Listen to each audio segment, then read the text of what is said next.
speakers to you this evening, and to add, it's just wonderful to see so many young people in the house. Dr. Clarke and Dr. Ben have asked that I not spend the entire evening introducing them. So instead, brief biographies have been prepared for your convenience, which you should have received by now.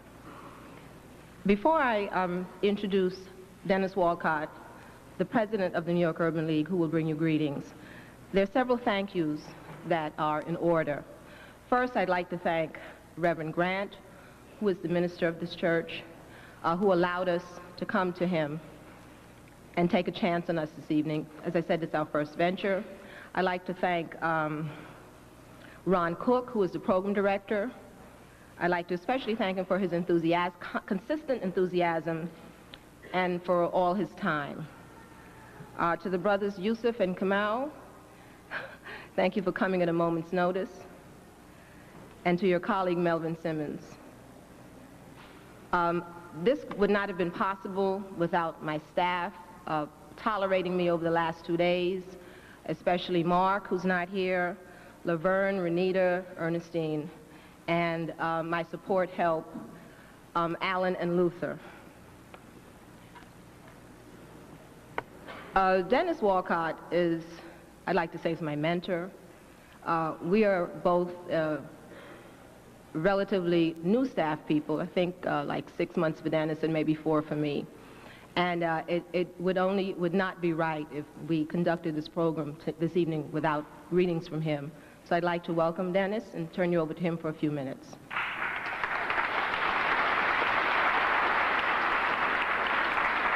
Good evening. I will be extremely brief. I just want to welcome all of you here, and this is one of our first symposiums, and this will be the first of many.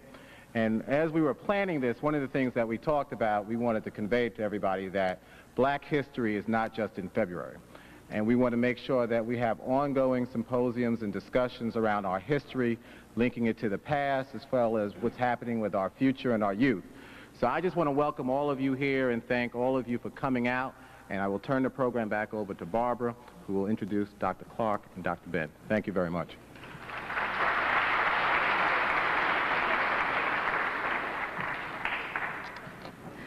Dr. John Henrik Clarke will be our first speaker this evening. There'll be a brief intermission, about 5 minutes, which will be followed by Dr. Ben, and then we'll open up the floor for questions. It's my great pleasure to turn you over to Dr. Clarke. Please give him a warm welcome. Thank you.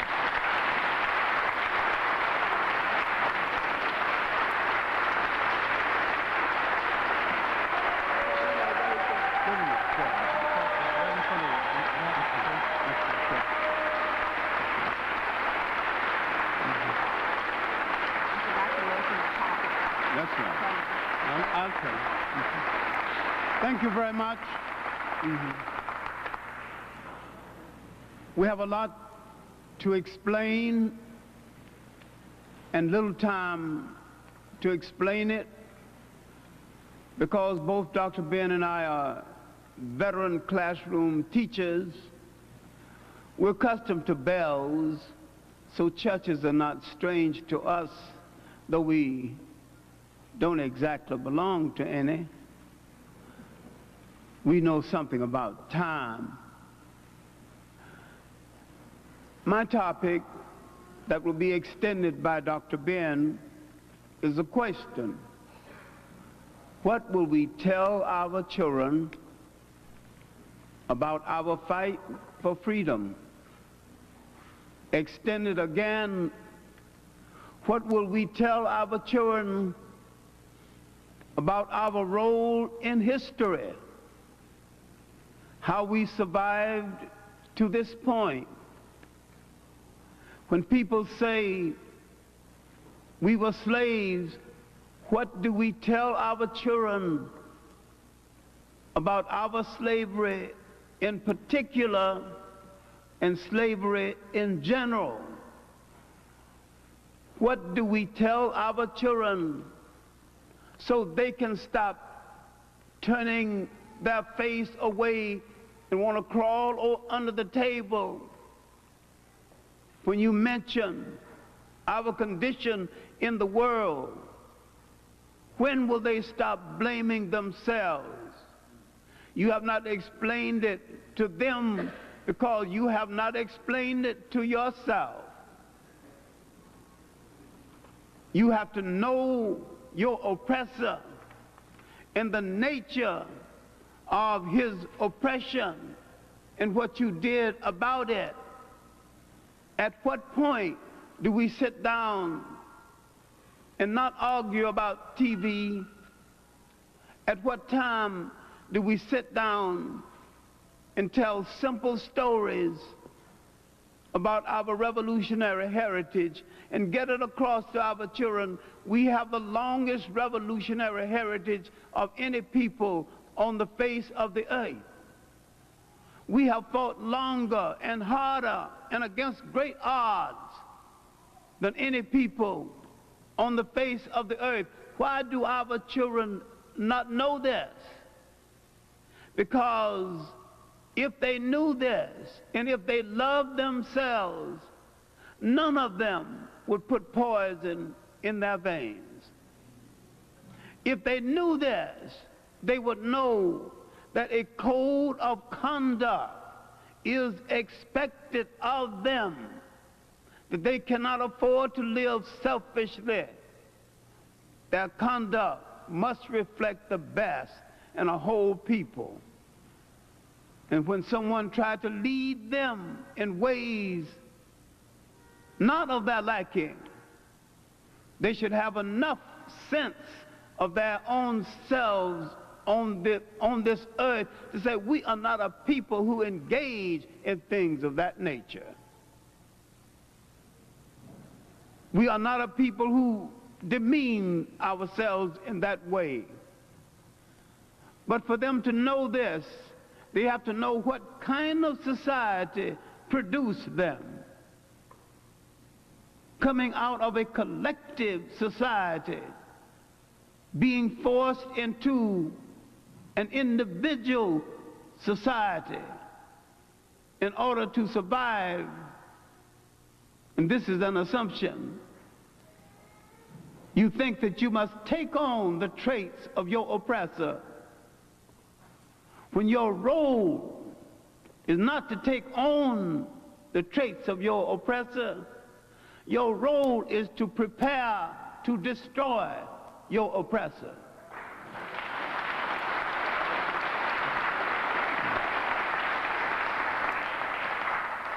His conduct in the world disgraces everything that can be called democracy, everything that can be called Christianity. It's even a disgrace to the thing that means the most to him, capitalism. He's misconducting himself in relationship to the one thing he used to try to hold on to the world, the apparatus of exploitation.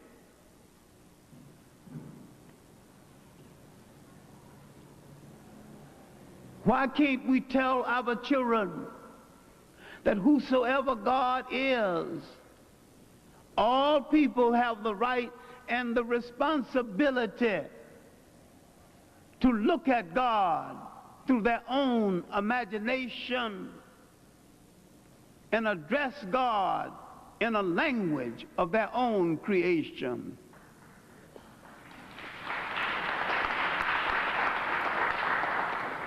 Why then can't we calm ourselves down, then calm them down? What happened to the big kitchens where the family used to gather, sip some coffee, some lemonade, and began to discuss matters pertaining to the family? And if it gets too delicate, send the children out to play. And when the door opened, it is settled. Our Supreme Court would have met and rendered a decision. We didn't take the matter to the oppressor, not expecting any mercy or understanding from him in the first place. We handled it within the structure of the family. What are we going to tell our children about that period in human history before the first European wore a shoe or lived in a house that had a window, and we produced enduring societies. We did not have a word for jail because no one had ever gone to one. Didn't have a word for orphanage because no one had ever thrown away children. Didn't have a word for nursing home or old people's home because no one ever threw away grandpa and grandma. If we could fashion a society that had that much humanity, what can we do for ourselves today? And how can you explain the contradiction of a people who can build the pyramids and can't maintain a candy store in Harlem?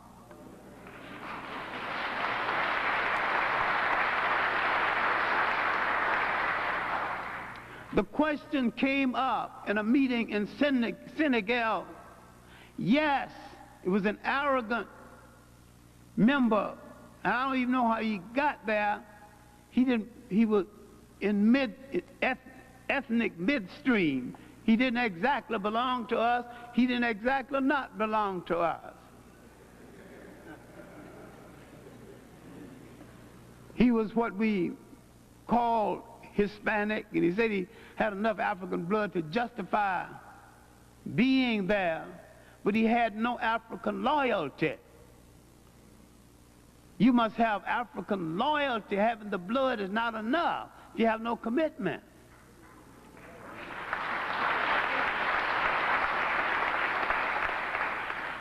And he kept asking the question very arrogant and contemptuously.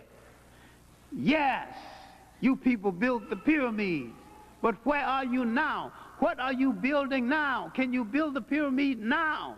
And I finally got tired of all this harangue. Do we need it now?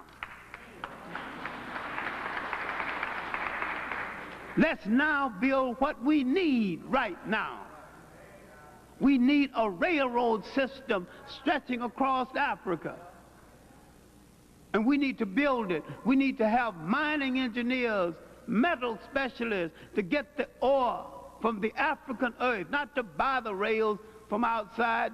Everything needs to come from inside of Africa itself. Now that's what we need right now. We need a road system, a rapid transportation in Africa that will take 100 years to complete. If it takes 100 years to complete, if we started this year, we've got only 99 more years to go.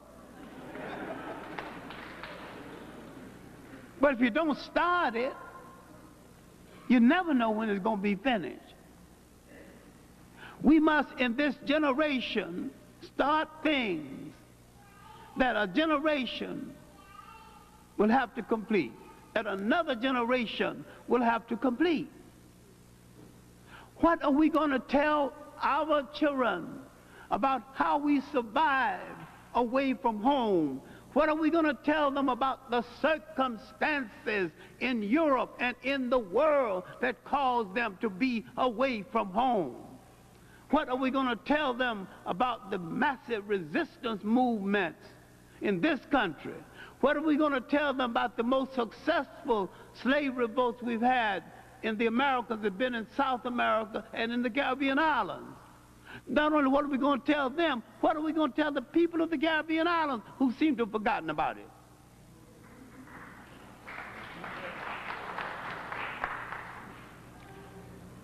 At what point do we tell our children, stop imitating imitators? You're imitating someone who's imitating you.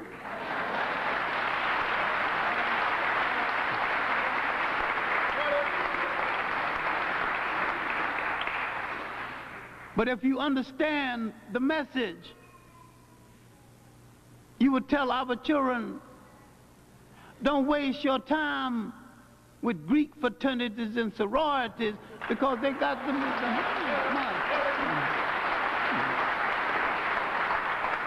All this nonsense and hazing just to get into a sorority and a fraternity, you have to literally humiliate yourself.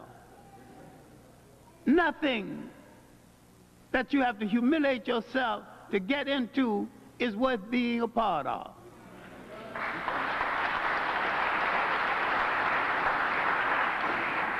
The African secret societies, where the Greeks stole the idea in the first place, were societies of responsibility, responsible people. How do we get this point across to our people? And how do we tell our children going to church while a European painted that picture up there? There's no proof that Christ looked that way. We're not arguing against Christ. We're arguing against somebody else's depiction of him arbitrarily as being white. We're not, all we have to say is that where he was born, if he wasn't a Greek, he wasn't a Roman, and the Greeks and the Romans were both mixed. If he wasn't either one of them, the chances are he was one of those other people. And all those other people were non-white. So you don't have to argue about his shade, whether he was light brown or all that. The main thing you have to establish that he wasn't a Greek and he wasn't a Roman. And once that mission is made, you walk away. I'm finished my conversation.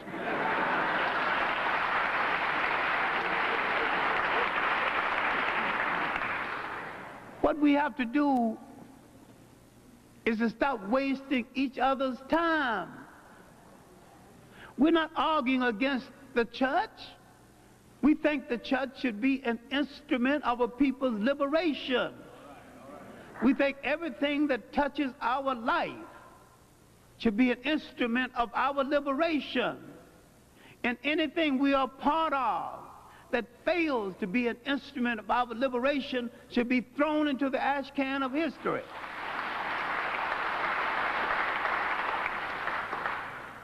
How do we explain ourselves to ourselves, and how do we explain ourselves to our children?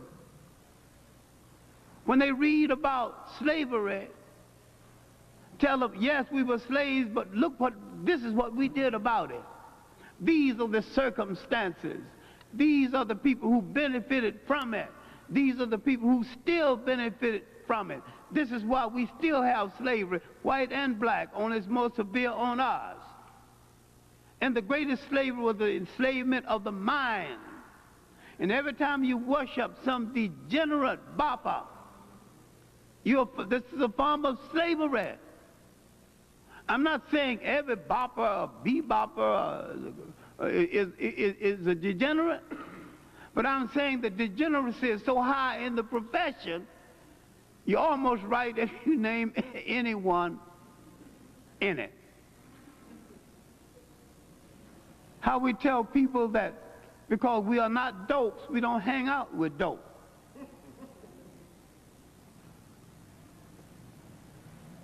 And how do we tell them that we came out of a society where we were secure enough to accept the female as a god without feeling so insecure, and that the people who feels insecure with the female in power are insecure as human beings?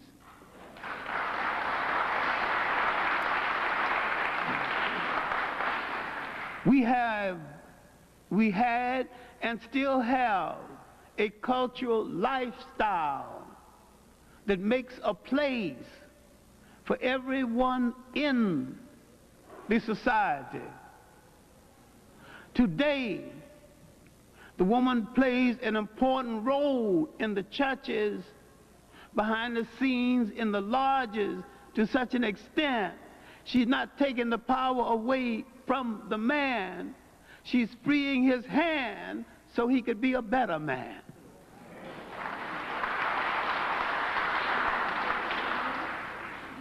Now, where do we say where both of us went wrong?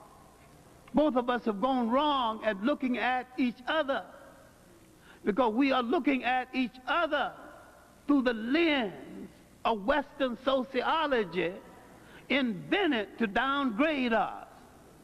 And we cannot, under no condition, use this as a measurement. What are we going to tell them about the unification of African people? How are we going to tell them to achieve this kind of unification? How did we get lost on our way home? We need to meet again at the fork roads and read the signboards all over again. There are too many things that apply to our oppressor that does not apply to us. And we're longing to be like someone. We're longing to follow someone who don't know where they are going. We need to set direction because we're following people who have no direction. We're following a hungry and a very insecure people who want all of the world, who can't count half, who don't know a fourth, who wants everything. We're dealing with the personality bred by that ice. It's ingrained in his personality. He is anti-democratic, anti-Christian, anti-humanity. And he will achieve everything at the expense of sacrificing humanity, democracy, and everything we call religion. I have grown weary of trying to explain the difference between religion and spirituality, because each time you make the experiment, someone said, you must be godless. I am not only not godless, I try to remove all of the unnecessary underbrush away from me so I can get in closer.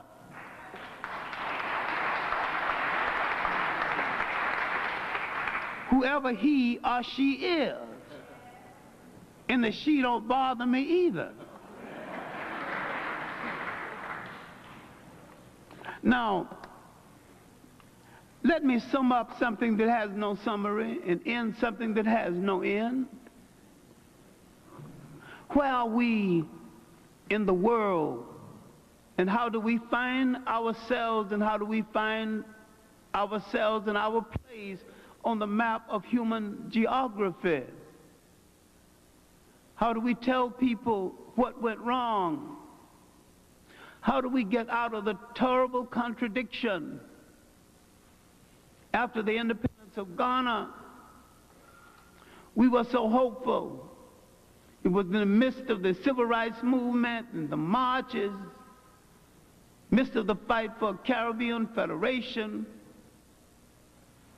We thought that at last we had turned the corner on our way to true freedom and true unity. We underestimated our enemies. We underestimated the members of our own group who was in the pay of our enemies. There was a whole lot of people who did not want to be free from that dominance.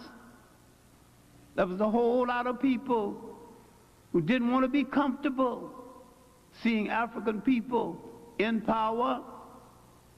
So between schemes and buying off a lot of them, the whole structure was lost. 10 years of celebrating on the road to freedom, 1957 to 1967. The next 10 years, almost the next 20 years, our enemy, our former colonial master, our former enslaver, had learned the secret and gradually destroyed our organization from within and from without. The concept of a Caribbean federation went by the wayside. The idea of a unified Africa fell by the wayside. The idea of total citizenship in this country fell by the wayside. We were fighting for something that was a shadow, fighting for something the enemy could easily give us without losing his power. You want integration? They give you integration. That don't give you no money. That don't give you no job. That don't give you no house. All right, so you can go in the same bathroom. You can eat at the same table. When you think of what price these hotels go, you can build 5 hotels with the money you spent going into their expensive hotels.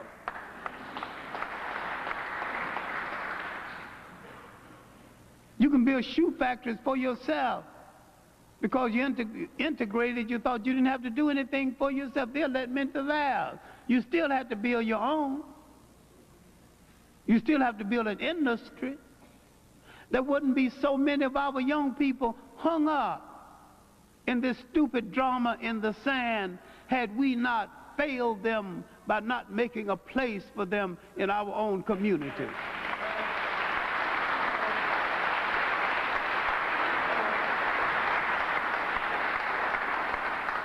We had the funds.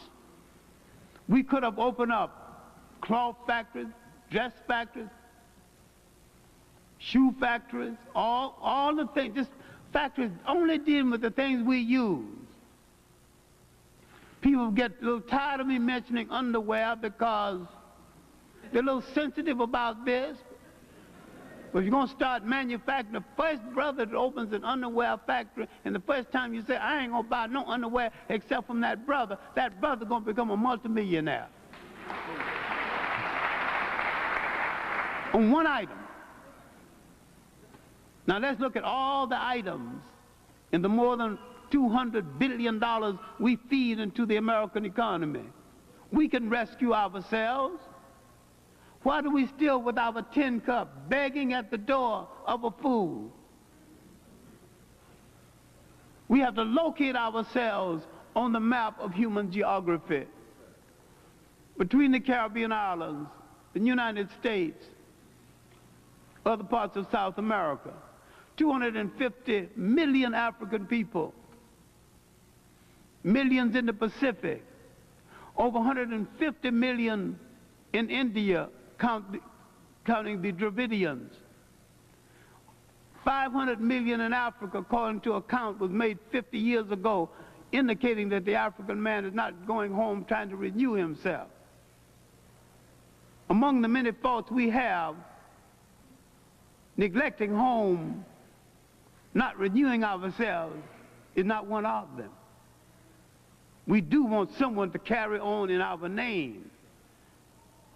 And the only way you can get someone to carry on in your name, you have to make honorable and at least some regular visits to a lady who's agreeable to helping you get your name carried on, because it's her name too. We've taken care of some business well, and the other businesses we have not taken care of quite so well. We will go into the 21st century with 1 billion people on the face of this earth. The idea is that we must not be 1 billion dependent people. We must not be 1 billion beggars. We cannot beg a thief for a piece of our own house. We have to straighten out our terminology. It wasn't about integration in the first place. Once you have justice and equality, then you can choose or not choose. There's a few black people, including a few members of my family, I'm not too hot on associating with. So that don't mean I'm going to fold. The minute integration is announced, I'm going to be right in the home of a white person. I'm going to be very selective about who I invite or whose invitation I accept. Besides, they can't cook anyway.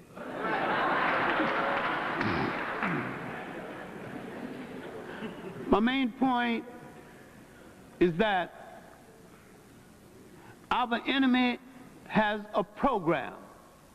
a well-designed program. Our enemy has a mission, and that mission is to control the world by any means necessary.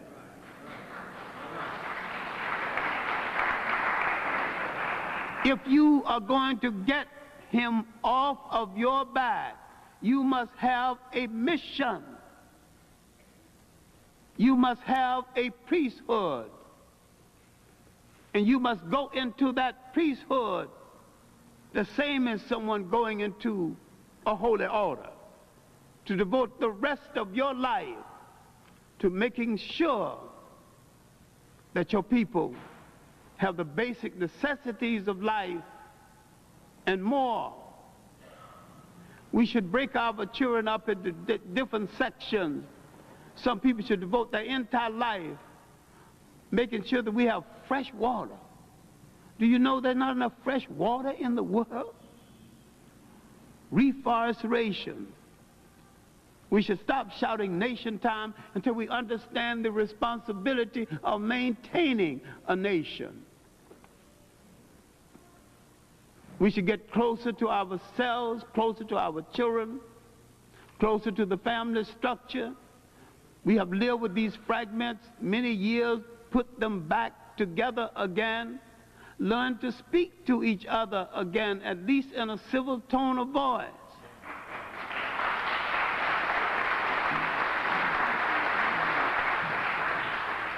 We have so much pent-up anger. We will not take that pent-up anger out on the real cause of that anger, which is racism and white oppression. We take it out on ourselves. There's the white people who manifest the same trait. Some people in Germany allegedly killed 6 million in a gas chamber. They're willing to fight everybody except the Germans. Fight the Arabs, fight the Africans, anybody who's weak. We didn't put nobody in the ovens. We're people who know what to do with ovens. We don't cook people. Apple cobbler, deep dish apple pie, good roast, good stews. Yeah, we know what to do with ovens.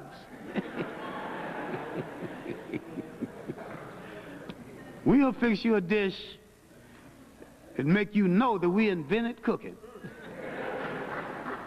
No time to point up people. What I'm trying to say in the final analysis,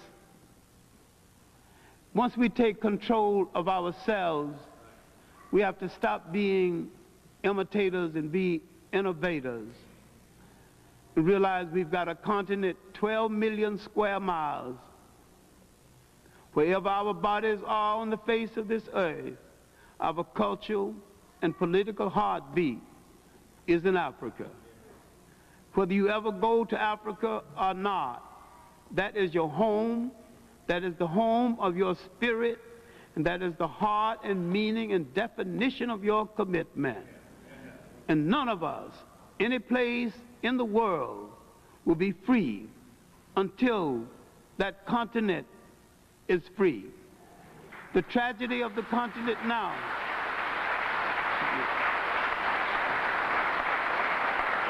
Africans lost from their historical memory the time and the method they used when they were in charge of the state. Every African state, with no exception, is an imitation European state. And the apparatus of Europe will never work. Every African state outside of Europe, with some exceptions, is an imitation European state. I have found, much to my surprise, the Africans in the Pacific has a healthier attitude toward African unity than the Africans in Africa, the Africans in the Caribbean, and the Africans in the United States. What hit those people over there? They're less polluted with a whole lot of confusion, especially the confusion brought by a German political opportunist and Johnny-come-lately called Karl something or another, and I can't quite remember whether it was Harpo or another kind of Marx. And so we got a different kind of black Marxists, both confused. I think most of the black Marxists I met are Harpo Marxists instead of Karl Marxists. Any system in the world will work for you if you make it work for you. Any religion in the world can serve you if you make it serve you. But a religion without spirituality is not worth your time. And religion, in some cases, has toned down the concept of spirituality. We have to use the dictionary words right, and maybe we were fighting for the wrong thing. Maybe this whole concept of the United States of Africa is wrong in words. It sounds more like an imitation. Why not a union of African states? Why not regional Pan-Africanism that will feed into a continental Pan-Africanism? Why not require every African child away from home to learn at least one African language and be conversant with at least one African culture, and to have some general knowledge of Africa as part of his beginning on this earth?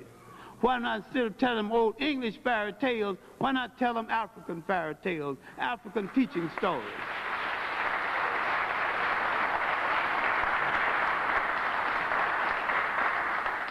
And why not give them genuine African names other than Abdullah and Muhammad something? You're going to give them all these Arab names, you think you're going African. Everybody in Africa who cannot be addressed as an African is either an invader or a descendant of an invader. Once we find ourselves on the map of human geography, we have to tell our children who they are. We must tell our children what their mission must be and the kind of legacy that they have to leave for the whole world, but begin with themselves in the essential selfishness of survival. Take care of yourself first. Then find that mirror and see who's staring back at you. And who's staring back at you, use the word we. We gonna change the world. And if we gave the world the first humanity, we will give the world the next humanity. And as for getting ready for the job, we are ready to do it right now. Thank you.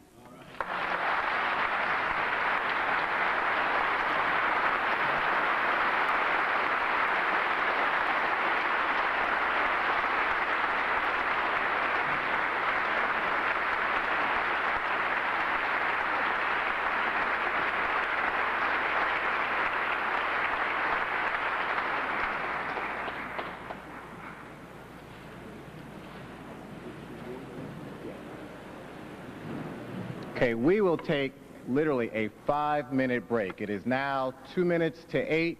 We will get back together at 3 minutes after 8. So we're talking about 5 minutes. Okay? Thank you.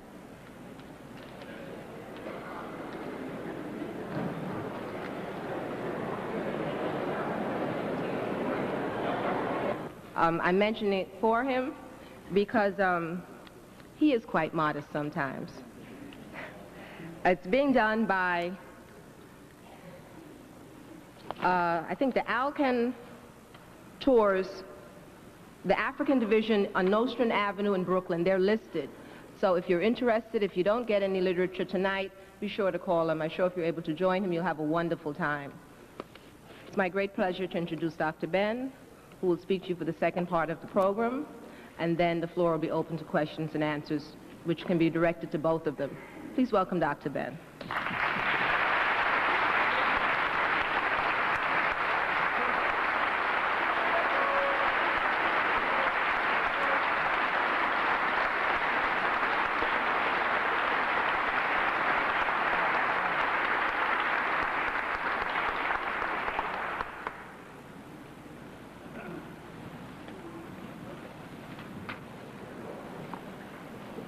I would further say good evening, and as my elder stated, that wasn't meant to be pleasuresome, but it meant to be rather serious. But continuing where he left off with respect to the youth, I would like to start my observation by saying, not too long ago there was an attempt by a young man, but probably not so young. That young man is no longer with us, but he tried to make the Urban League responsive to at least the Harlem community where its New York branch is located. With certain constraints, of course. Whitney Young tried to relate to all factions in the African community, to the extent that when he passed away, those with the label African nationalists, black nationalists, urban leaguers, and the likes felt a sense of sorrow one way or the other. That momentum died with Whitney Young. Today we see a possibility of the momentum catching on again. This time it is a sister who is bringing it forward. But more than that, as I look around this community, I see doctors, MD, lawyers, engineers, dishwashers, street cleaners, boot blacks. This isn't the Harlem that I've been looking at in the last few years, at least since 1966. Hopefully this is the Harlem to be and to continue. There's another factor in this that I saw that I must tell my children as the days go by. We didn't see this in churches. Of course, you saw it when Richard Allen bolted the white Methodist church. The reason was to have a church for African people, although the usual opinion is that the church belonged to all. That's the opinion. That's not the practice. But then I must then congratulate the minister who allowed us to come in this church and to present a people's position of what we are about. My children and grandchildren and great-grandchildren and others to come must know this, that this transition went back and forth as there were vacillation between the professionals within the African community, most of whom do not know where they lie. I think that Malcolm X, I'll have to tell my youngsters that the late Malcolm X said it very succinctly about us, the professionals. When the opportunity came for a professional to get even with the slave master, and I can think of one in the White House right now. Even if it was George Washington or Thomas Jefferson or even Lincoln, the professional could not distinguish between their role as a leading people to lead the others, but felt that there was some kind of identity between themselves and the boss. That happened the other day in a place called Tel Aviv. our mayor, I will have to tell my youngster that having a black face as a mayor doesn't mean a thing unless you have a black mind.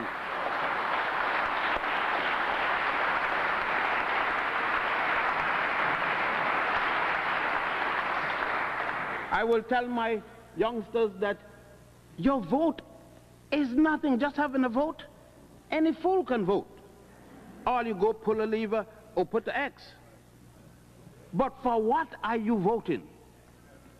Is it going to be the same way you voted all the time? My grandmother, my great-grandmother have voted Democratic, so I'm going to be equally foolish?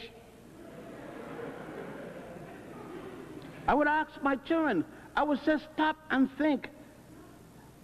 The person that Malcolm was speaking about equally would have voted, given the chance at that time. But he would have voted just as the other fools today. Because he would have voted like the same man and asked the boss, are we sick, boss? When there was an opportunity for the slave to take care of the master as Jesus would have done. I think it's appropriate to be in the church because I would tell my siblings, you know, Jesus was a revolutionary. I was reading about the brother. I got to say brother because when he came down in Africa, it seems to me, and Herod was supposed to kill everything in sight that was a male, and JC hid among his brothers and sisters. That's his initial, JC. He hid among his brothers. Now, if JC was not black, how could this blonde child hide among these black people?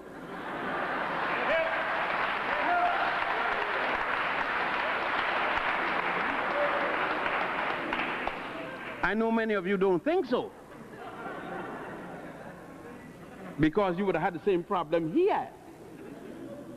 But I'm speaking about a man who spoke the language of the people. I don't want to speak that language because it might frighten some of you. You have to run out the church. But J.C. said, give me some skin, baby, because he was of the people. So was Moses, you know, born in Egypt, place called Goshen, 85 years before he found out he was Jewish. I would have to tell my youngsters, first, before you vote and go to Tel Aviv as a congressman or a mayor, you should find where Nigeria is, where Jamaica is, where Trinidad is,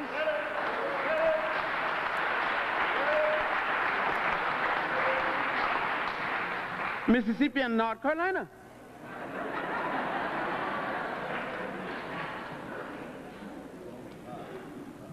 Then my child, of course, would be talking about an African philosophy. I would have to tell my youngsters the reason you must look first before you even step off. You must find a philosophical concept by which you are going to live.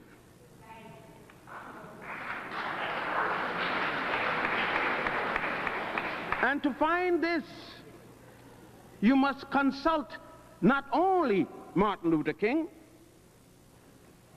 but you must consult along with Martin Luther King, along with Du Bois.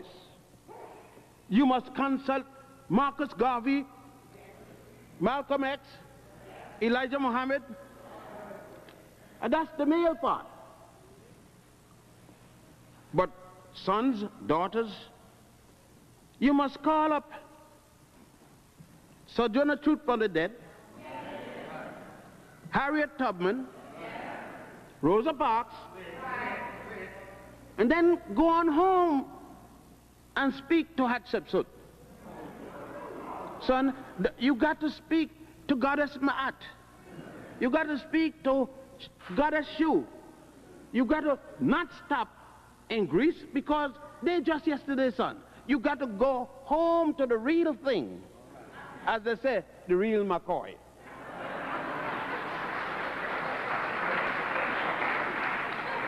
Because I would say to the children, one of the reasons you will feel that you have to be bused from your neighborhood, where nobody else is busing into yours, but you busing out of yours, and you come back the same way that you went out. It would have been easy to mess you up inside without going outside to be messed up equally. But at least, if you had the good teachers that they had in the little one-room shack with a little red paint on the roof, but with a depth of determination to make the best they could with what they knew, you would have turned out a much better student. Maybe you would not have known higher mathematics, as they call it. Maybe you would not have known the amount of chemistry that Saddam Hussein knew. No. But maybe also you would have taken the whole white world to fight you, although you're only the size of the state of California. Maybe you would have understood more than what they lied to you and the press, including the Negro and colored press. You would have then known that there were Africans fighting on both sides for no reason at all. Son, you would have known that one slave master's descendant is no better than the other slave master's descendant. And you would have been able to make the distinction between a gallon of oil, and then you would have understood the role of the president in Bechtel Corporation International, that already find how they're going to make the plans for Kuwait. Embarrassing that the state of Kuwait doesn't tell Bechtel and doesn't have put out their plans for a vote. But Bechtel going to tell them already plans have been made. What I'm saying to the children is that you would have had to be able to think, besides coming inside and praying to the Lord, you had to know something to say to the Lord. The Lord is tired of praise. The Lord wants some serious discussion.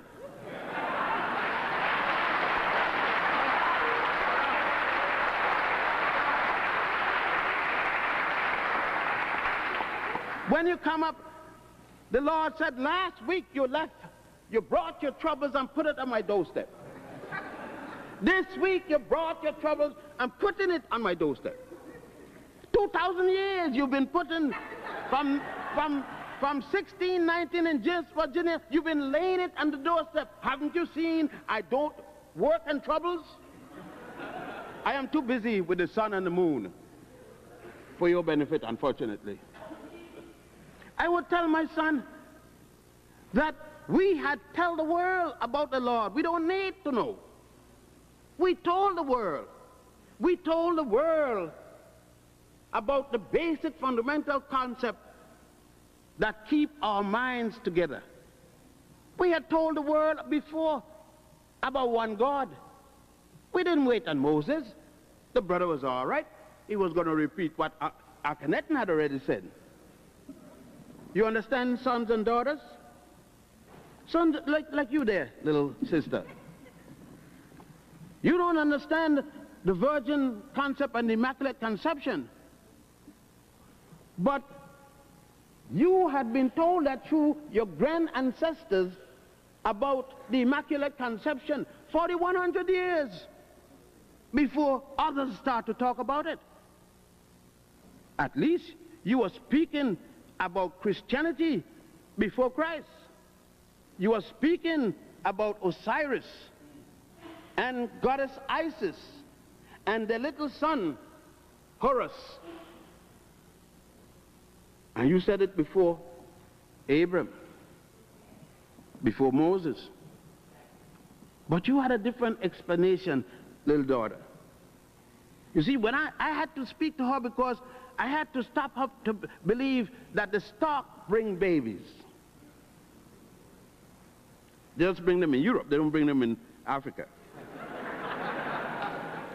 There's another thing. I had to tell a child that milk cans don't bring milk. It preserved milk. That cows bring the milk. Of course, mothers too, not only cows. But I'll tell the child, well, you don't understand that based upon the way your sisters are going now, you think that breast is just to hold up dresses. But they got another function. A few more functions at least.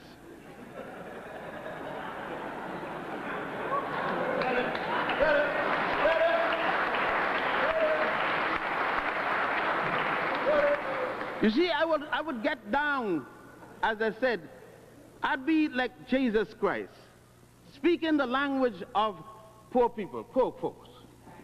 Jesus, who would have challenged Bush. You know, I listened to hear Bush being challenged. I listened to hear the kind of preachings that they told me that Paul spoke. Now, don't get me wrong, but Dr. Clarke said he was one time almost been a Baptist preacher. I'm not trying to get into a profession. But at least I could be a senior deacon. You see, maybe I will have to tell the child that you're expected to act like Jesus, and if not Jesus, at least like the disciples, not necessarily Paul. But you could even act like John the Baptist. Because that brother must have come to Africa and deal with baptism of the pharaohs, the purification rites that was equal carried to Jesus when he came down to study at home, Soulville, Africa, before going back to Asia. See, I have to tell this child, because I got to prepare this little boy for his baptism and confirmation. I have to confirm this little boy in the pyramids of Giza, in the pyramids of Saqqara, because I have to teach this little boy not to tell the teacher, let me give my lesson to you orally. You know, we don't write too well. You see, this boy is going out every morning on the bus. He's still coming back, can't read and write good, because the teacher can't read and write good. So I got to strengthen at least this little fellow so that when he sits in the classroom and they ask him any day to recite, to tell of his background, he doesn't start with Charles and Jane. And that he knows that the lion is not the king of the jungle. Lions don't live in jungles, they live on prairie. You see, I have to start to tell the little fellow that when you lie, whether it's in church or in the classroom or in the store or in the White House, it is still a lie. And no kind of Billy Graham could change it if you contact him. I would have to make my little children understand the necessity for truth. That's why the Africans had established a sister called Goddess Ma'at to deal specifically and generally with nothing else but truth. So I'll have to let my youngster know that when you go to Washington, D.C. and look at the symbols of justice with a scale hanging down, one down and one up. A woman with a sword today, they weigh 38 on the side with long clubs. I would say to my youngster, won't you look funny, 8 months pregnant with a 38 on your side and a long club of 38 inches preparing to beat somebody and put them under arrest. In other words, what I have to speak to my youngster isn't about the 3 R's, because my youngster knows that. After all, her father just built a pyramid that day, 82 of them, in one place, and then went in Sudan and built another 30 of them. So the pyramids are no problem. Engineering was no problem. I said, son, engineering is no problem. Just go down the street at Washington and look at the copy they have there for George Washington, called the George Washington Memorial. The obelisk. The only obelisks in Europe, son, are those that they stole and carried there. Rome got the most of them. Put crosses on the top to make you believe they come from Europe. But son, I told him, son, my little daughter too, great-grands, you have to realize you cannot make a miracle happen when there is nothing. You must make miracles out of something. A miracle is taking the dirt, formulating it, cooking it, putting other specimens in it. They call it chemistry, son. Change it from its solid state to its liquid state, its gaseous state. And don't figure nobody in the world got no permission to make a bomb, to make all kinds of technical equipment of war, and tell you what you can make and can't make. Nobody got that kind of message from God to decide only African and Asian people can't make chemical weapons, but everybody else can, son. Especially, son, when you were a chemist, Greece did not exist, because Greece was not in history, even when they call it first, until 1000 BC. Son, in 1000 BC, your daddy has been gotten so old in culture that you were folding up your tent to start all over again. But you had to reopen the tent to let Thales come down to get philosophy. Let all the others come down to write their books, and to be the first to write the book after coming to learn how to write a book. So I would have some real serious discussion with my charges in terms of the African philosophical concept of existence and knowledge of self. As the First World traditional motto says, son, daughter, your first step is not to secure a Rolls Royce, neither is to secure a PhD, but your first step is to release your African mind.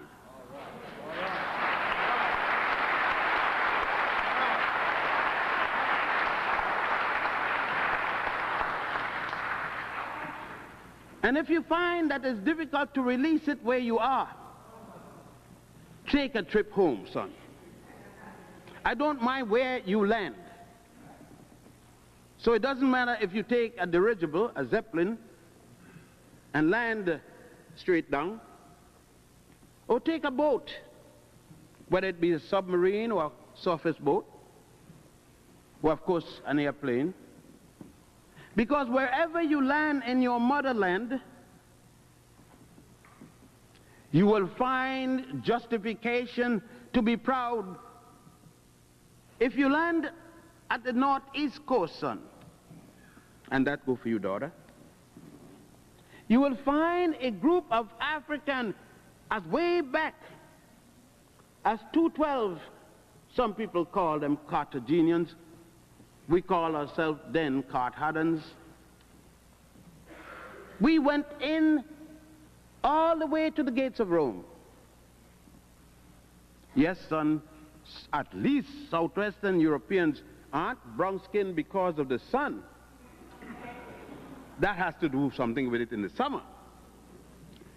But son, they are so because your ancestors did not intermingle with the elephants when they had sexual desires. They participated with Caucasian flesh. As a son, oh, and this got with little girls, I can't leave them out, of course. I wish there was some word to deal with both sexes without having, and I'm not going to say Ms. I don't know what you mean by Ms. It's something more like a B or something like that, buzzing around. Ms. all kind of negative term. Woman, chairwoman and chairman. You ain't gonna doubt about that. You know who I'm talking about. See, I don't get modern. I said, son, keep away from these modern words. They're gonna mess up everybody. I will have to talk to my son and my daughters quite seriously, of course, the grands. In terms of, mainly in terms of the ability to think. The ability to make distinction between what you believe and what you know. I believe the moon is made out of green cheese. I've already taken a lamp and shone the lamp with all the power I can on the green cheese. It didn't even bounce. It was absorbed by the green cheese. I know the moon isn't made of green cheese. If I want to ignore that, then I believe that is so. I can't treat it any longer as being a fact. I will have to let them know a belief is the absence of knowledge. It is a great hope, a great desire. Nothing wrong if you could keep it in the proper perspective. We need, as an African people, to make the proper distinction between a belief and a factual knowledge, and treat them as such.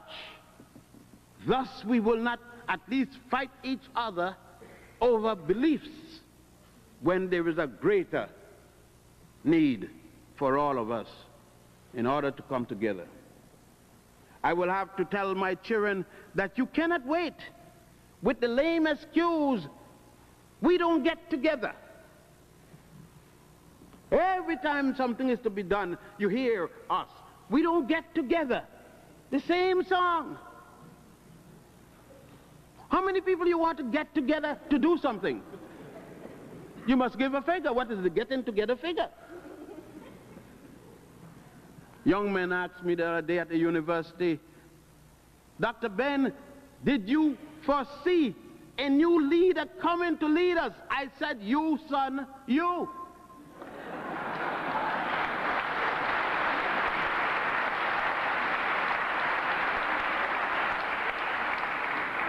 Everybody wants, all of us want the other guy, the other woman to lead, because you don't want to get the bullets.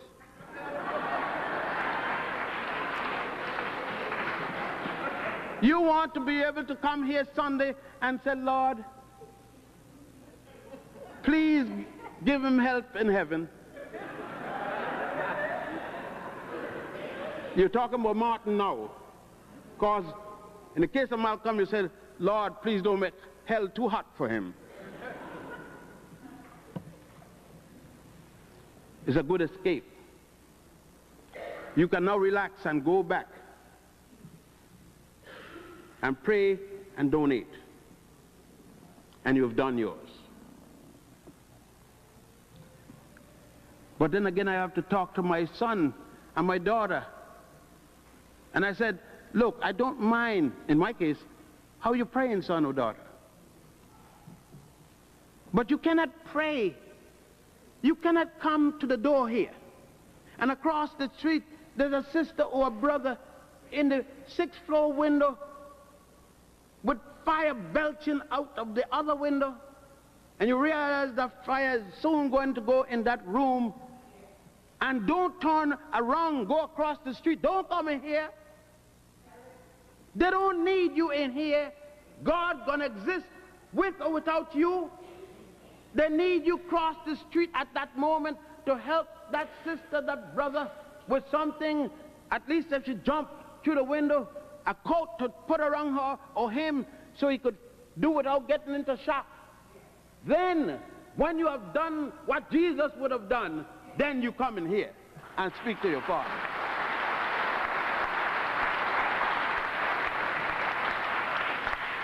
It is because we have acted so contrary to human understanding and nature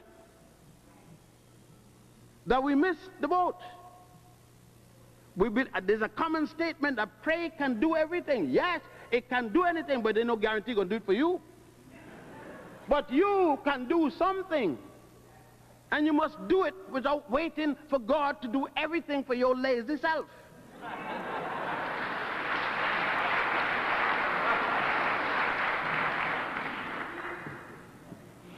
And if we do that,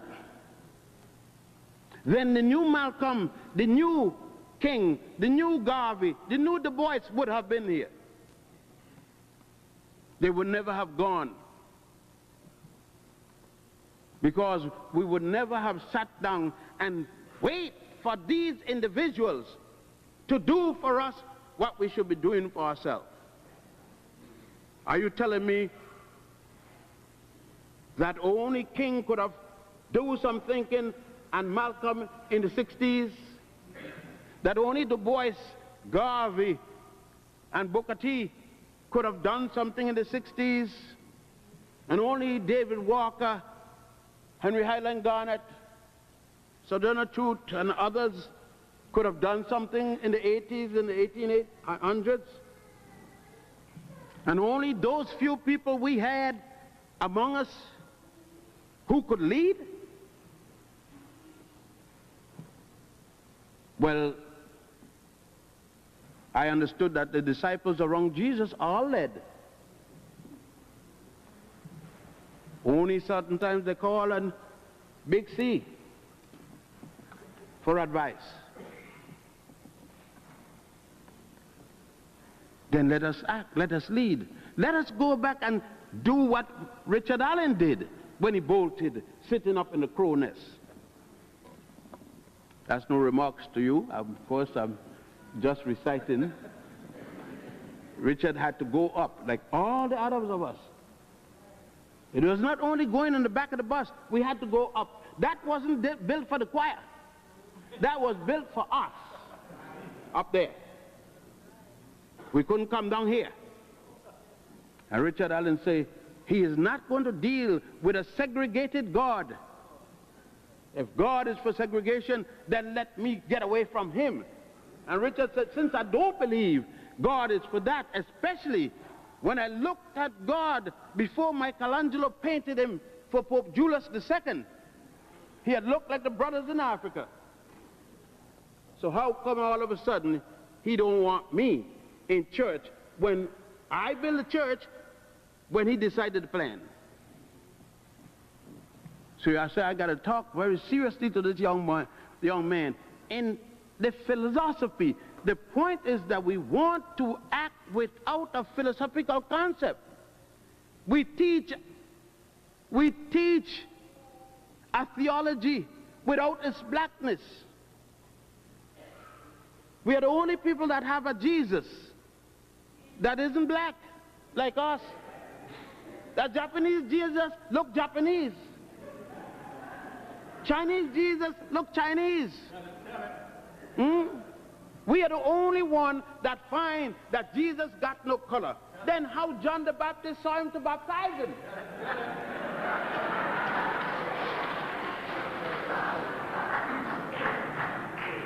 No. We've got to make, soon we're going to have to come with the gospel according to Martin Luther King, the gospel according to Malcolm X, the gospel according to Rosa Parks, the gospel. Why not? Go back and read that those people who are spoken of, who gave gospel gave it for things they did within the society. They moved men and women to act. They did and lead, and thus people wrote about them and called their doing gospel. We must be able to distinguish between singing Amazing Grace and knowing who wrote it and the reason it was written. We must understand when we sing, "Oh Lord, make me whiter than snow," to my little grandchild, and not only wash me in your blood, red blood, that's the only kind I know. If it turned black, you're dead. Wash me in your blood, black me, wash me in the blood, and I'll be whiter than snow. What image am I giving to my little child? When I have a Bible with pictures, and the only thing black in there, I mean, we got to talk it. We got to tell it. We got to talk this thing.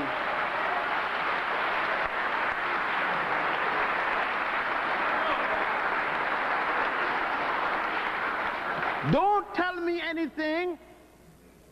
Go home tonight and ask your little child, point me out Jesus. Don't open the book. Put a book on the table. Put all kind of pictures. And put Michelangelo's painting of Jesus. And then tell the child, pick you me out Jesus. That child is going to pick Michelangelo's painting. So then what you have done to the child? What image you have projected to the child? And at the Nicene Conference, up until that time, Jesus was born in a cave in Bethlehem, in Ethiopia. It's at the Nicene Conference of Bishops that he suddenly was born in a cave, a manger in Bethlehem. Why should my child know our Savior when he was born even in Asia and come down to school in Africa? And before that, when his mother brought him for haven in Africa, shouldn't she hear about the role her ancestors played? That's why I am not including nothing in my history book. I am not a curriculum to be included. I am the curriculum.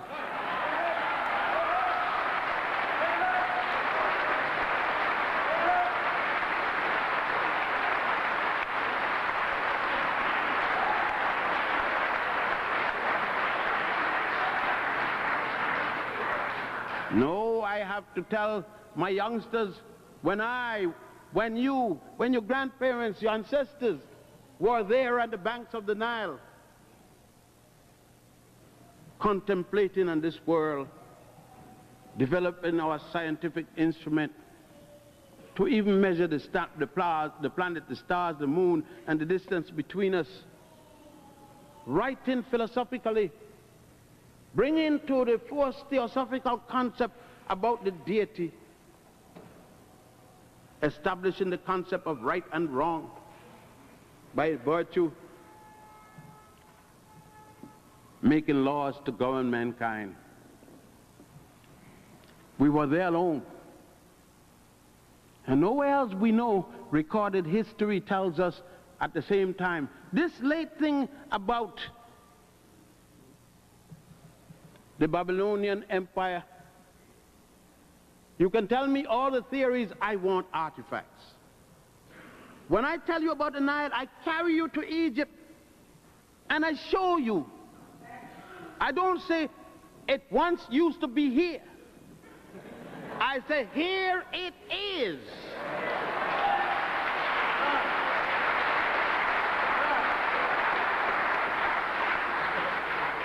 So you can theorize all you want about Sumner and Babylonia, I don't need to theorize. I gave you the artifacts. You come, you walk in it, you take on it, you sit on it, you look up at it, you look up in the ceiling, and you see Goddess Ma'at, you see Goddess Nut, you see them painted in the ceiling. Proud that when my little daughter, you have to make it that when, I'm going to close now, that when your little daughter come, and that little boy, my son, see your daughter, he knows he is not a raper.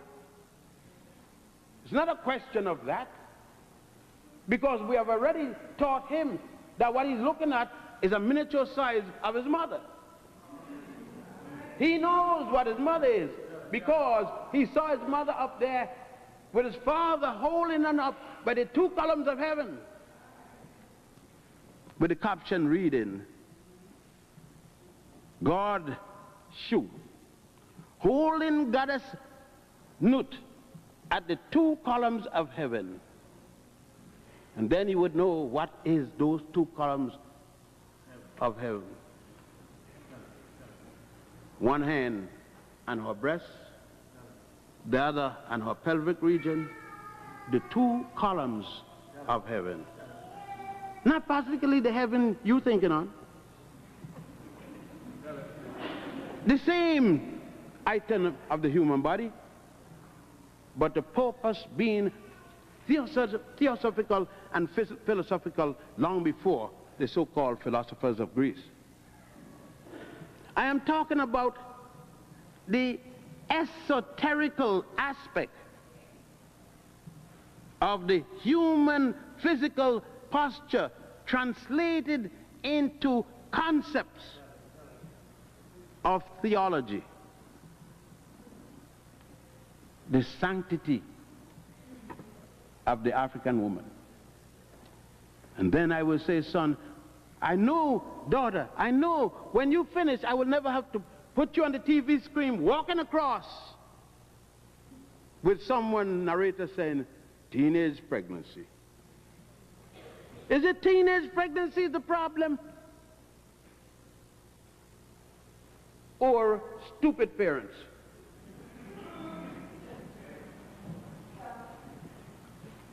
A teenager will get pregnant because she has the ability to be pregnant. And the boy has the ability to assist her. But nobody stopped to tell him of the responsibility of his action. Even mama don't tell him. Mama tell the girl some choice word. 4 letters and no letters. Some choice action with her foot when it's too late. But mama didn't tell the boy, the little son, son, that's like your mama. That's like your sister. You don't want your mama to get hurt. You don't want your sister to get hurt. Son, you know the answer. It isn't a teenage pregnancy. My mother was a teenage pregnant woman with a matured man.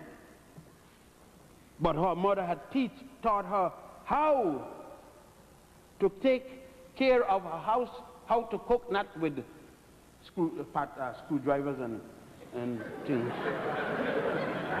Mama knew to wash her clothes before she could go around with her everything showing, split miniskirt. Before you can show, you must know to protect. We have to deal first with ourselves in our concept of morality, our concept of integrity, before we are willing to send our youngsters out here to learn the 3 R's. They come second. The integrity of the African woman is critical. And who must maintain that integrity but the African man? Thank you.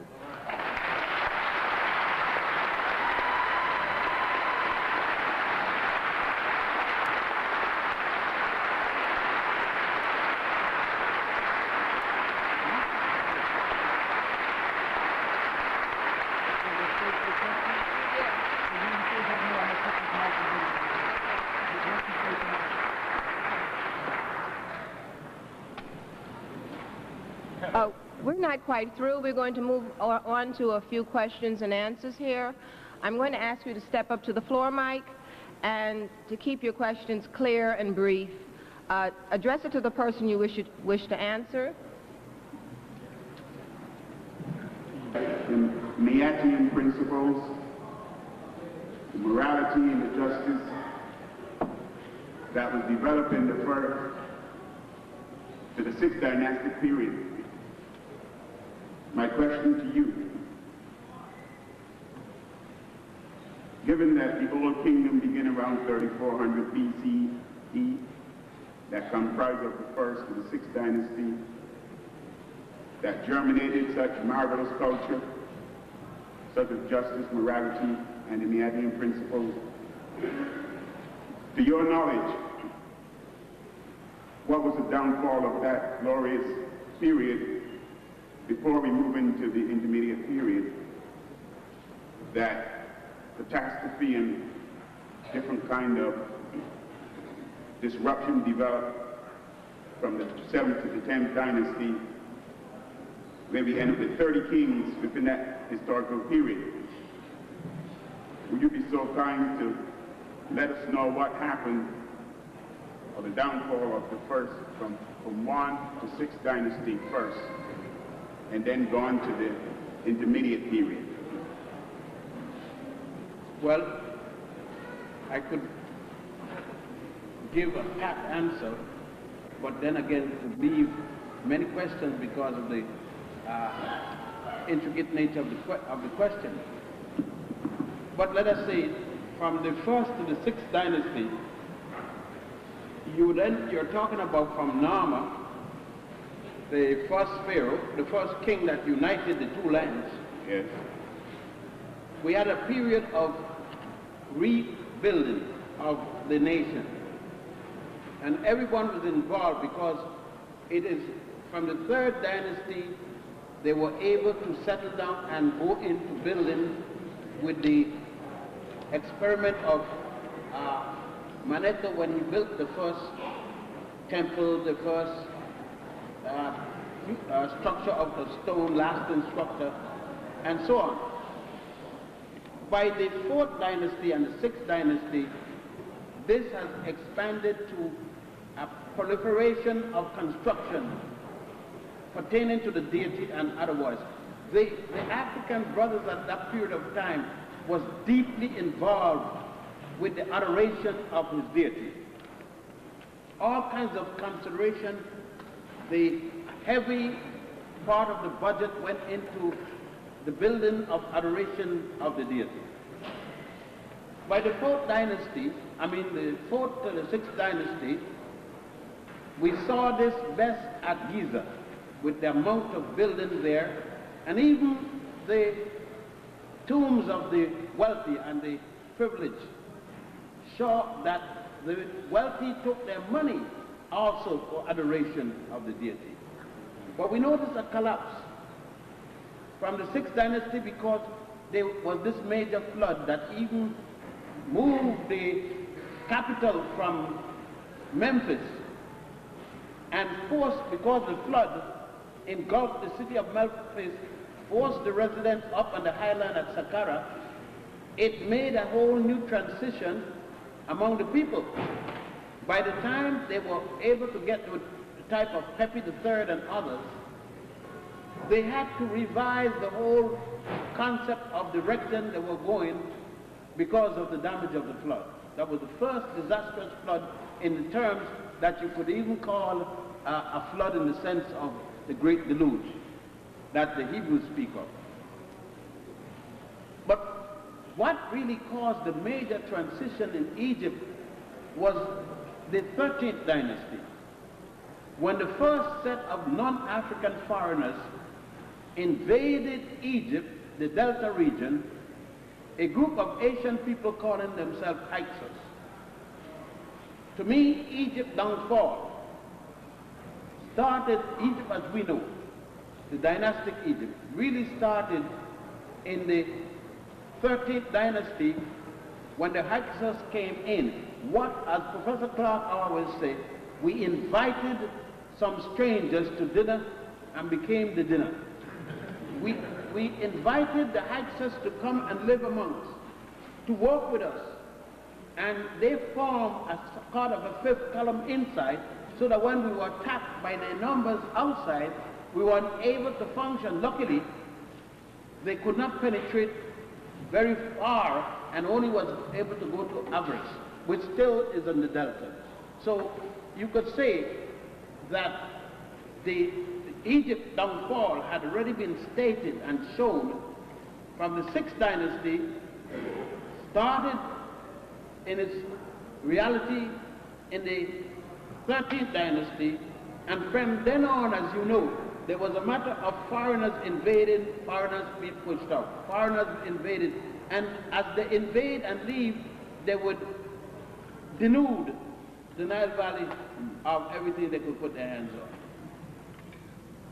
In the 4th dynasty, Cheops, Khephren, and Mycerinus, they all seems to fall within the 4th dynasty. What was the major function of these three brilliant kings? The major functions of, they were the builder kings, like Khufu, which the Greeks called Cheops, Khafra, which they called Khephren, and Menkaura, which they called Mycerinus, were primarily builders. They did very little or no warfare. They concentrated in building the state. As a matter of fact, they even added 2 more states. They started out with 40 states or 40 nomes. They are the ones that added the 2 more nomes, so that instead of the 40, Egypt having 40 states or equivalent, Egypt was moved to 42 states, and adding the 2 states, 2 southern states, what Egypt did was to bring into fore Nubia, and that is something that I'm looking into now. The depth of the influence of Nubia in molding Egypt from as early as the 4th and 6th dynasty, rather than the 11th dynasty that European writers make us to believe. Again, I ask you as you step up, would you please make your questions brief?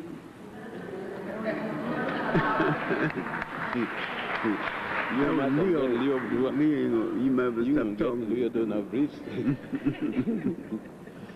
They don't know.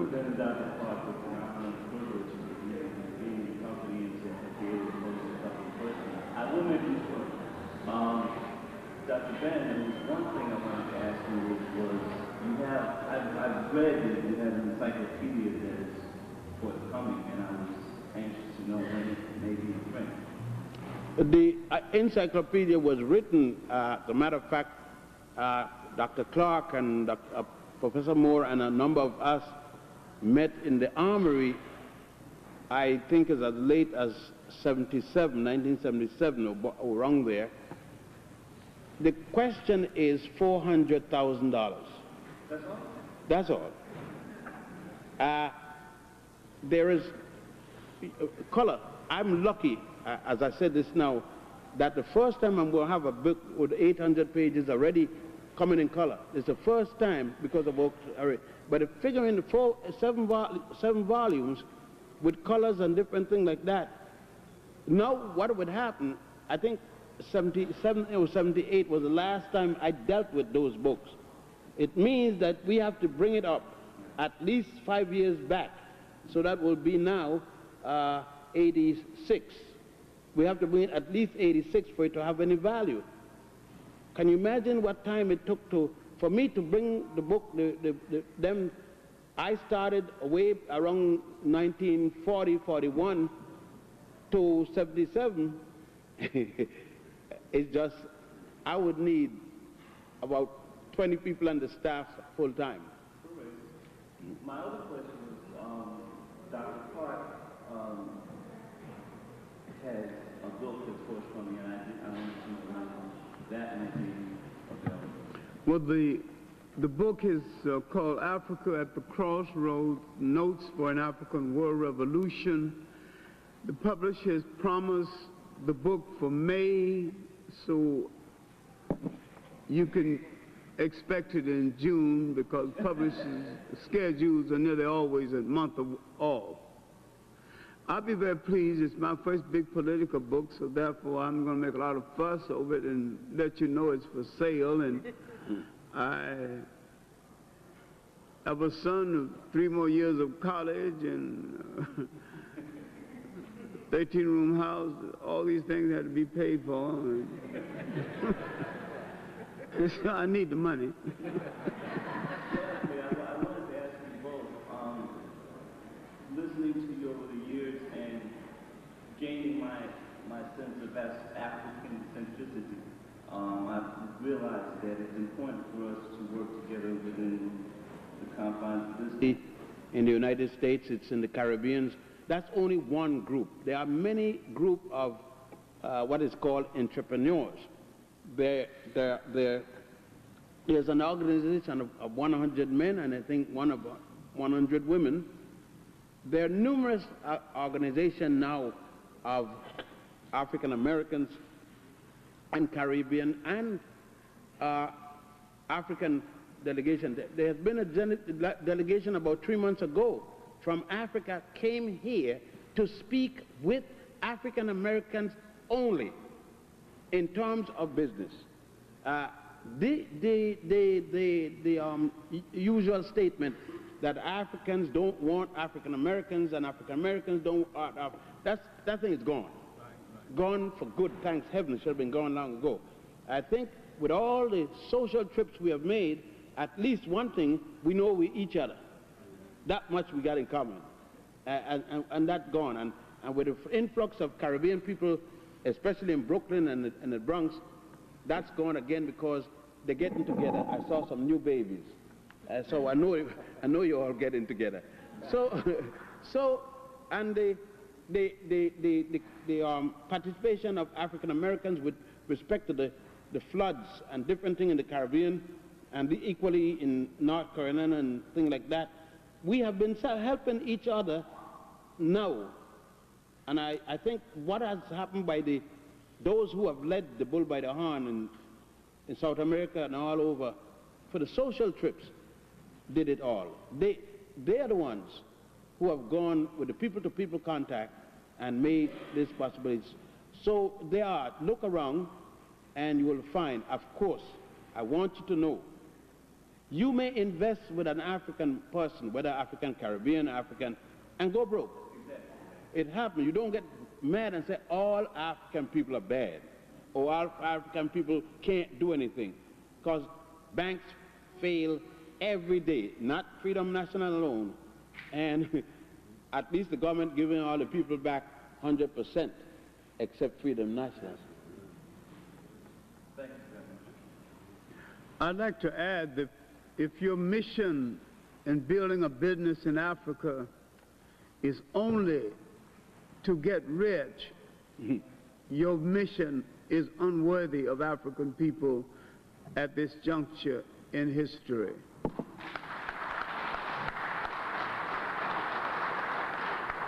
There is no serious objection to people making a profit from their investors. But if we're going to go as imitation white capitalists, Africa has enough of those already. Yes, sir.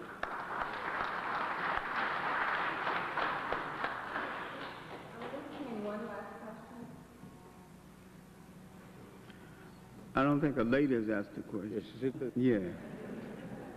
I think that their mind, I like the way their mind works, and when it's on cue, it's on cue.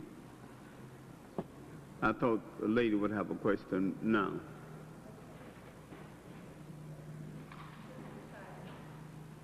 But I still have a question to Dr. Clarke. I would like to know, Dr. Clarke, in addition to our scholarly work, our studies and our reading, you suggested in order to free our African minds that we travel and live extensively in Africa. And in the second part of that question, in mine, I made one trip to Africa, to Egypt and Ghana, and I found a lot of Muslims while I was there. And I noticed in your comments tonight you had a comment about Muhammad and Abdullah. Do you find a problem with Africans calling themselves Muslims? And the last, all right, finish your question now.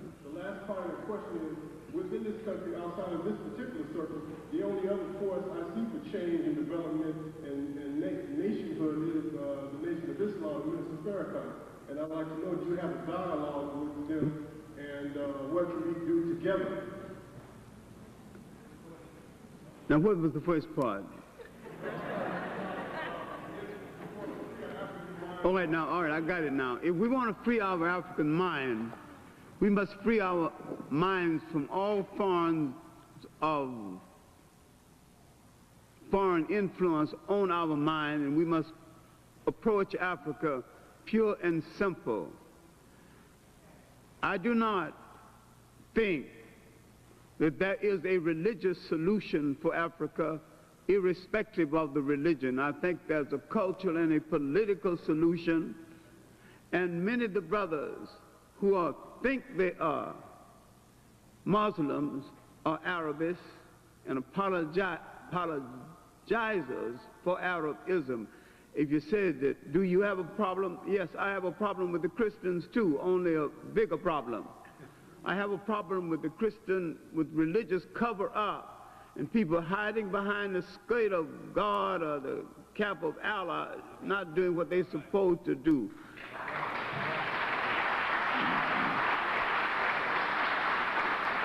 I have no fight with Minister Farrakhan other than the fight that he spent so much time aggrandizing his own ego. He's spending so much time announcing programs that he's not carrying out. Some of the things he's announced are very good. Let him carry them out. I'm tired of people copping out into religion as an excuse for not being a part of struggle.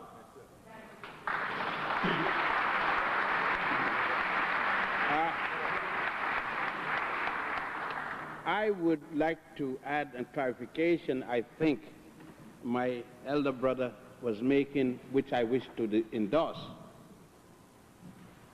What Dr. Clarke is saying, there is nothing in an Arabic name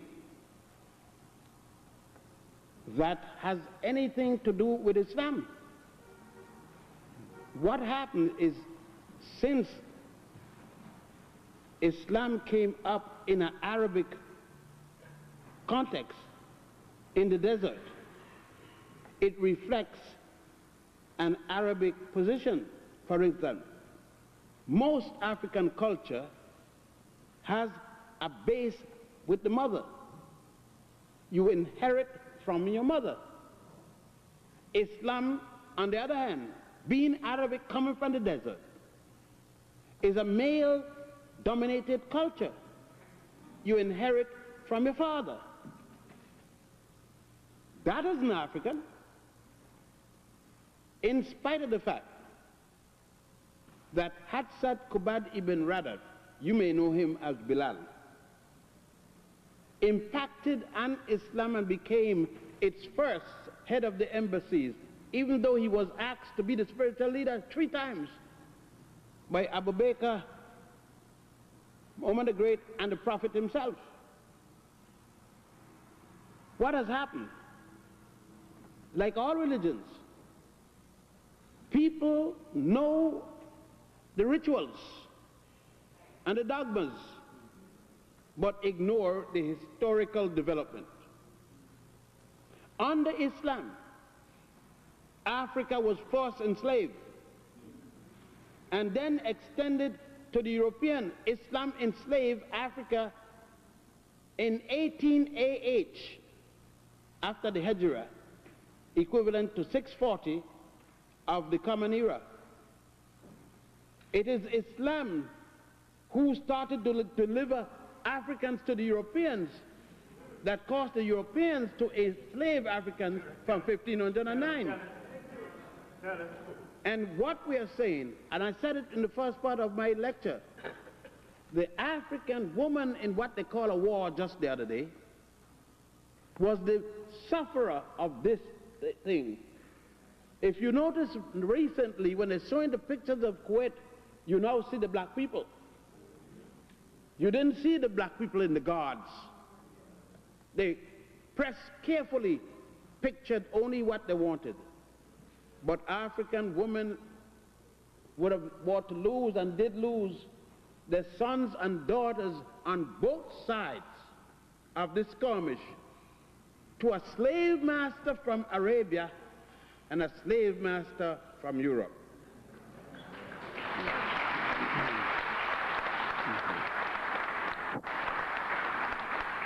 I would like to call your attention to an aspect of Islamic influence that not a single Muslim scholar has ever addressed himself to, especially the black ones. I know a number of blacks who are Muslims and who are well-known scholars.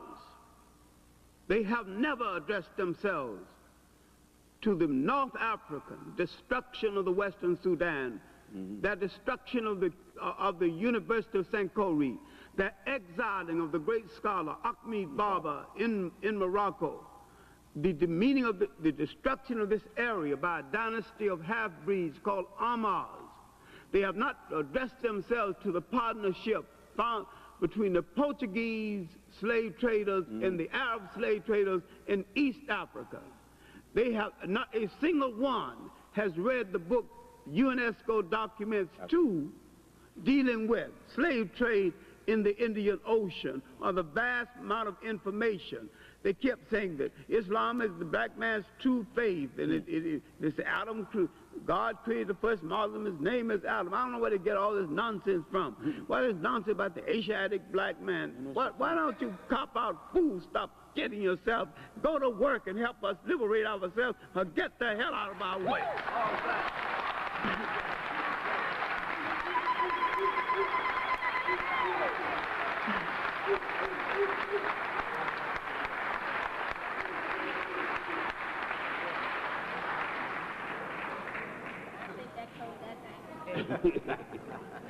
That's the frosting. Second part of what took place here. Remember that it's with the joint venture with the New York Urban League and Common Baptist Church. We'd like to see it happen again. You are a wonderful audience. Thank you for your participation. Go ahead. No, they're going to the Indian restaurant from here. And I did too.